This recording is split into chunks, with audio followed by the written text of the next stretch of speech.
Hey guys, it's Brian on the road again, and I'm here, and look who I ran into.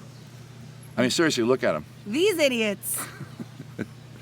As you guys know, I'm friends with a lot of the Washerwell Wenches, probably the biggest cult. Right? I know, we're just doing Is it the right phrase, cult? Cult? You know, we do rituals and ceremonies and worship Baal, but that's only like twice a year. Is like really strong. I know. That's a really strong That's word. strong. You have to give us all of your money when you come to a show. Right. And blood sacrifices. Right. But those again, I mean, it could be just That like doesn't a mean it. pinky. That doesn't necessarily make you a cult. Yeah. No. But worship me. If Scientology can get away with it, so can you. Why don't you introduce yourselves, your real names, and you can give us your character names too. Hi, I'm Erin Callahan.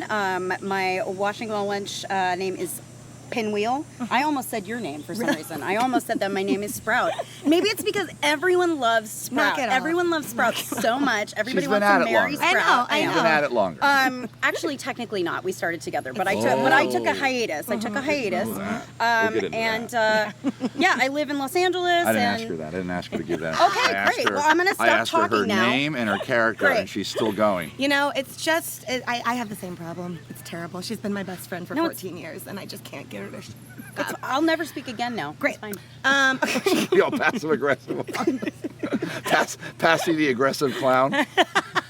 Well, who are you? I know who you are, but That's the best thing ever. Okay, my name is Marion, aka Sprout. that's it. That's all I asked Great. you. Just stop talking. That's how it's done. Aaron, You got it now. I got it. She got Got mad it at me for now. not knowing it. Yeah. I have known. I was there at. This sounds a little. I'm not trying to be egotistical. I'm just trying to give you my relationship to this act. I think the people that are my patrons know this, because I've mentioned this act a couple times in a lot of my videos as phenomenal, wonderful act. And I'm not trying to blow smoke up your skirt, or how many analogies am I gonna combine here? I don't know. Just what is it? It blow? No, never mind. Blow when you're Your sails blow me. blow wind up your skirt. That means to, like, does it mean to inflate somebody's ego? Or does that mean lie to them? How many sidebars do you usually do on these Like things? about 20 per minute. Okay, great. great. Kind of good, known for it. great. And by the way, go for it. Great. I'm serious. Blow go smoke for up it. your ass. There Yeah. you go. Yeah, Smoke yes, up your that's ass. it, That's yeah, what it is. That's what it is. I'm not blowing smoke up your ass. You are one of the best comedy acts, particular, but in particular a comedy act, and I respect you guys so much because you are a comedy act.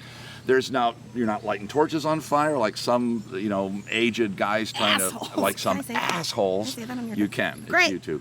And you're not doing a lot of stuff done all over the Ren Fair circuit. It's just a pure two-person comedy act with wonderful back and forth. And what I was trying to say to kind of aggrandize myself is I was there at the beginning of it when Daniel DuPont was at the Bay Area Renaissance Fair. I was there too, and she had this watering trough that wasn't being used for the horses.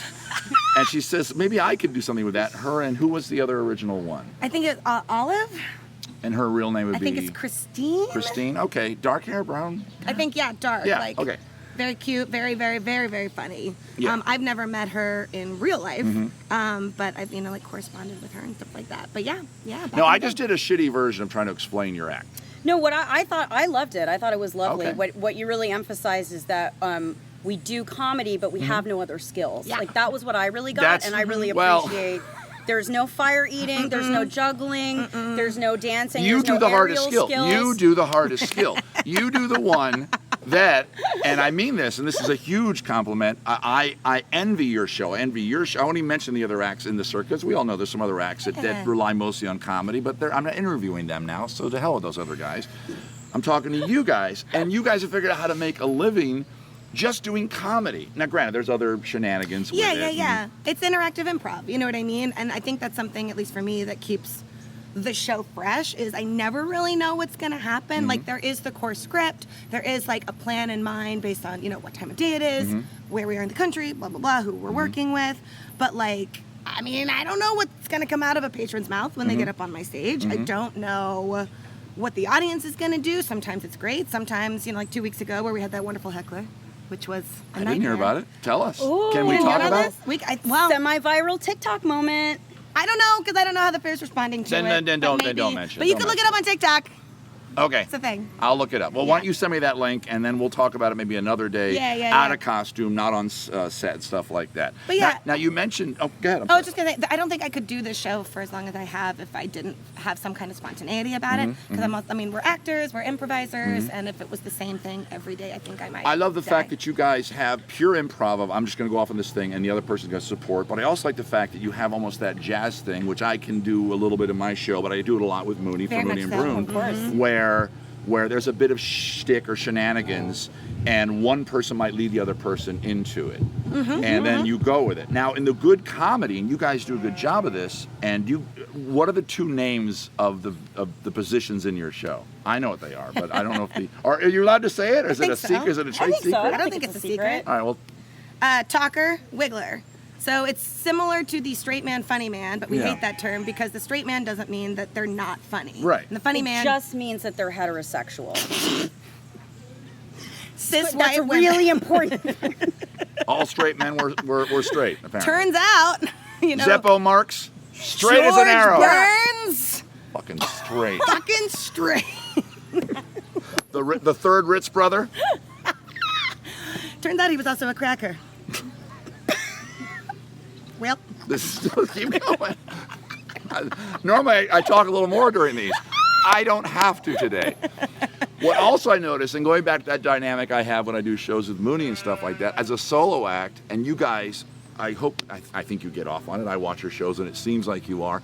That everyman dynamic that you know that when one of you's, now granted, you're the wiggler in this thing, but doesn't mean that she's not going to go silly, bonkers, crazy on a concept. And then because I've watched you guys, and you guys shift the everyman dynamic, which I think works good for acts like that. When I'm doing a thing with Mooney and he's being silly, I have to do the thing. And you look to the audience because they have to see why that's stupid through you. You have to reflect their point of view. Yeah. Back to the other performer, totally, and be like almost be their voice. We watched Mooney and Broom the other day, actually. I'm sorry. From the, Terribly sorry. no, we were still in costume and everything. We had to just stand kind of to in the the side back, like creeps, so we didn't pull focus. But it's just, you guys are so funny. And Thank because you. that's the thing. If you're having fun, the audience By the way, is thanks for having jumping in because she appeared that she was doing what appeared to be setting up for a compliment, and then she was trailing off. She didn't seem like she was going to bring the compliment, but then you brought it. Yeah. We watched your show Now the other you'll day. never know. And then I'll never know. Now you'll It's like never if I came to know. you, hey, I watched your show the other day, and just It was fucking going to walked be away. the most intricately constructed compliment you've ever heard in your life. It was going to be the epitome. You would have thought, okay, my career has peaked. I will never get a better praise than this. I'm but quitting now the it's not industry. My family will survive alone on the words of Aaron. Now, the characters of the Washerwell Wenches have become iconic, and starting with Danielle and Christina? Christine? All right, well, let's just say Danny. Yeah. Starting with Danielle Yeah. DuPont, a person a lot of people on Patreon Christine know. stepped away many years ago. She's doing other things, but Okay. so it's basically Danielle. But she But did not the write it. characters have been evolving, and with all the minds coming together, you all keep adding something to it, yet still maintaining. How would you describe? I'll let you guys describe how are the Washerwell Wenches perceived by the audience when they first see them? I mean, how do you come across? I don't want to say anything. Danielle has this great joke that she'll do of like, if people have never seen us before, their faces go like this. And if people have seen us before, their faces go like this. And I think that's very accurate. Yes. So especially, I love watching children's reactions to us because they're always very, I mean, to me, it's like very classic clown stuff. You know, there's the slight element of the grotesque because we have our teeth blacked out, our hair is all weird, we're wearing rags.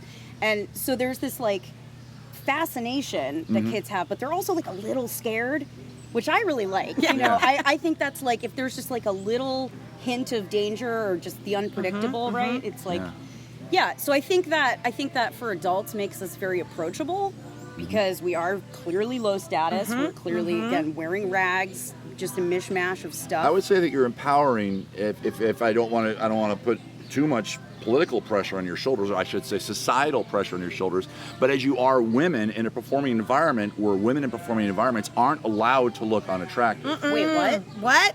Well, yeah, exactly. And of course you guys, and if you haven't seen them, the Washer Wenches are by design, they think that they're the sexiest things on the earth. that's part of the joke with blacked out teeth and Right, weird with ass hair. toothless heads, And that's yes. the comedy.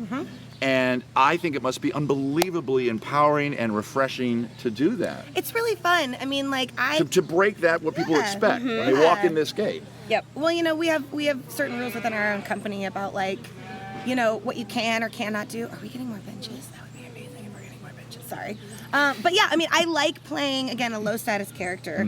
I like playing something that's grotesque. I like playing something that, again, your expectations are at a certain point where I hope to exceed past them. And maybe Right. that's why, I don't know. And subverting, like you said, subverting the usual how you expect to see women presenting. Especially I think at there's a Renaissance relief Fair. to it. I think, I mean, when I first saw, I guess I met Danny and I saw that she was doing it, and then we hadn't seen each other a couple of years, and then it was at some show, I don't know what fair I was at, where suddenly the Washerwell Wenches, I'm like, what's that? Oh my God, there's my friend Danny and all that. And I was like, and I laughed my ass off, and I saw the dynamic of the characters, that's a bad sentence, but walking up to me, and already I just went, because it was relieving to see people being so truthful to themselves and so comfortable in their own damn skin. In our culture, most people, especially as entertainers, even at our level, blue collar entertainers, we're not allowed. I shouldn't say we're not allowed to be. Of course, we're allowed to be, but we don't tend to. Yes, and I You think know. well, there's so many, like you said, societal pressures as to what people need to look like, how they need to act, Especially how they need women, to speak, and it's not especially fair. women. It's Yeah, not fair. I mean, men Right. absolutely feel it too, and even more so if you're a person of But color. we can be goofy. Men can be stupid and goofy and low life, and women aren't expected to, and it's so refreshing. Right. As a woman in comedy, it still sucks that it's easier to laugh at a man than it is to laugh at a woman. And even audiences will have trouble with that. And we try to encourage everybody Yeah. to play and be silly, but it's still... Do you still have to? Do you still sense that? How far into your show? How many beats in do you finally go? Got them. And when do you know that? Okay, they get why we're funny. They get the humor of us. Is there? That's a little specific of question. I think but it just depends on the audience, you Yeah. know, and the day, and if they have like sunburned brain, and Right. you know. Sure. But I mean, definitely one thing that we personally, the two of us, have been trying to focus on is how do you find more ways to laugh at women, like like with their consent and with their involvement, because something that, you know, I love about the show is that in the past the emphasis has sort of been on, you know, getting men in the audience to make fools of themselves for fun, but we want to be able to involve anybody who comes, right? We want to, you know, be equally inclusive. So, you know, that's the other thing that we're sort of like teasing out when we're getting a read on the audience is like, who's here to play and how many different kinds of people can we involve? Yeah, and Yeah. who's gonna kill it?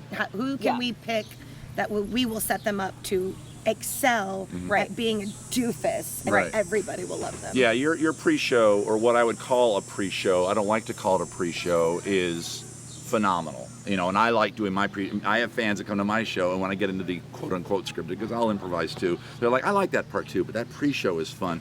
And I guess that's really why I envy your show, because it almost seems like you're doing that kind of loosey-goosey vibe for the whole 40 minutes. Yeah. Whereas eventually have to eat fire, and I have to do a bullet trick, Right. and I Well, have and to again, do a it's card just trick. it's a different show. It's a different skill set. If I had to juggle a bowling ball while eating an apple and putting fire down my mouth, like, yeah, you would need to kind of get Spoiler. I like the way you Spoiler said. I like the way you said if I had to. I would never.